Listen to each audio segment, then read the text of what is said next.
how are you? Very good, thank you. That's awesome. That's awesome. So I watched What's Love Got to Do with It last week and absolutely loved it. It was like, Oh, how nice. That sounds so good. Thank you. of course, Thank you. Yeah, of course. Um, when you first read Jemima's script, what was your reaction to it? I loved it. I loved it. I thought it was warm, witty, funny, but above all, it had a heart. And that was important because, in a sense, if you just treat it, it's much more than just a rom com, because there's a family that's at the heart of it. And there is so much warmth and so much heart.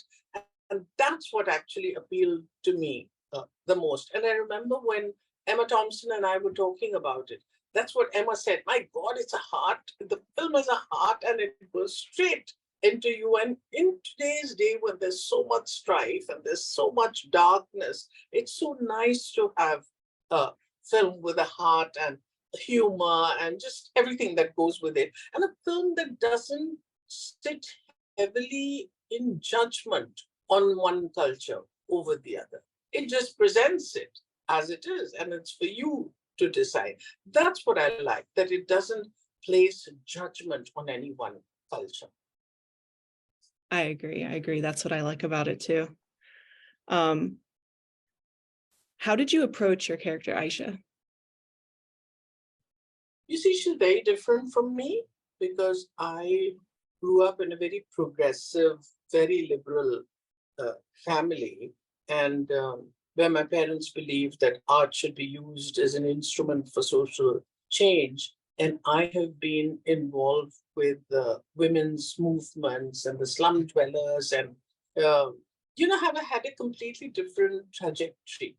But what is interesting about Aisha is that she's on the cusp of tradition and modernity.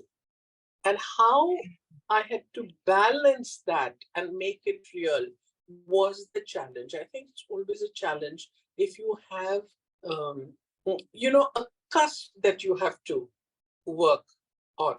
And I also know a lot of people like Aisha. So I enjoyed doing that whole thing. Nice. Can you describe a Thank little you. bit about how you tackled that challenge of balancing the tradition with the modernity? Well, a lot of it was in the script.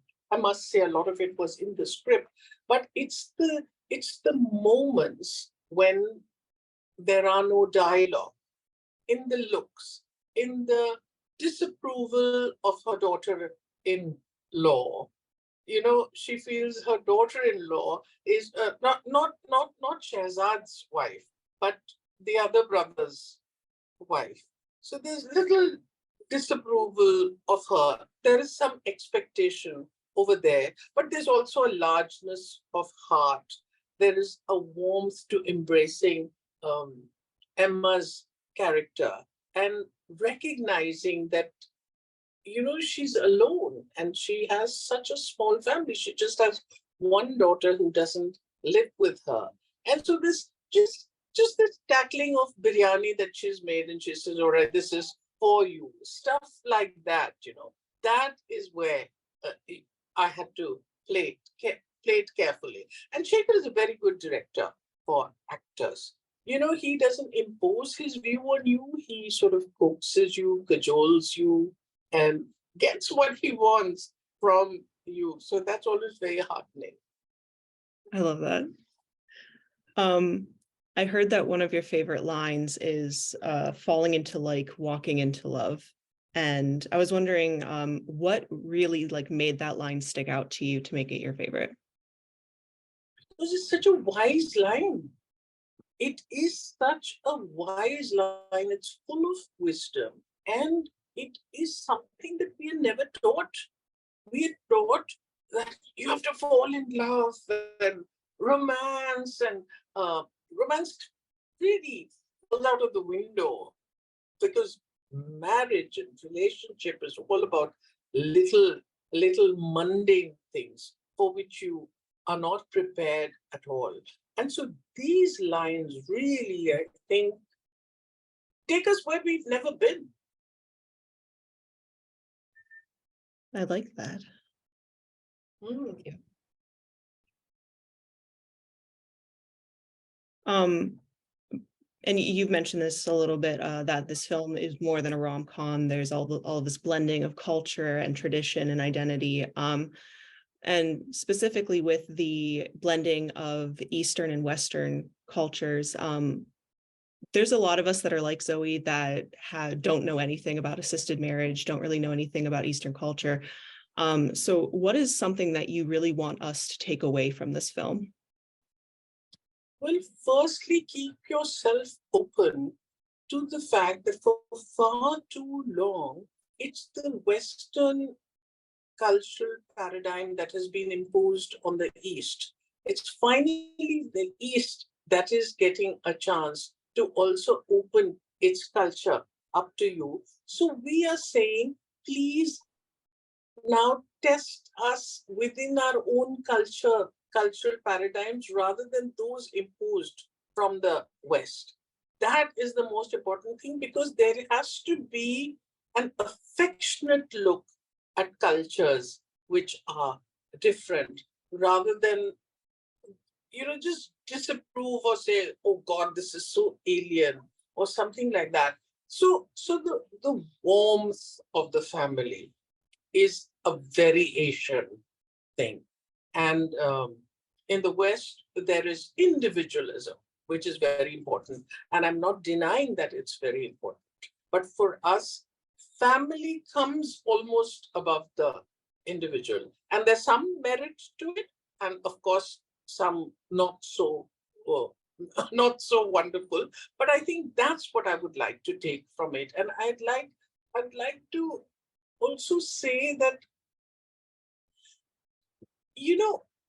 I think it's very important for us to unlock within us the ability to, to embrace the other rather than reject the other. That's the most important thing. I'm not even saying tolerate. I'm saying embrace. Embrace the other, because that's what the world as it shrinks is becoming a global village. And within it, this is the most important thing that we can teach each other. I agree. Thank you for that.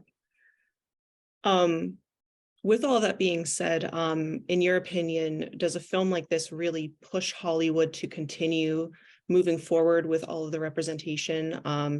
And are you seeing a change with that? You know what I am seeing in Hollywood, because I'm also simultaneously working in a web series of Steven Spielberg called Halo. And there, uh, for so long, Asian actors have been talking about colorblind casting. And they've said, why can't we be cast separate from our ethnicity? And now that is happening. So, for instance, in Halo, I play an Admiral Parangoski, but I wasn't made to change my hair, the color of my eyes, the way I speak English, anything. There were no explanations given for that.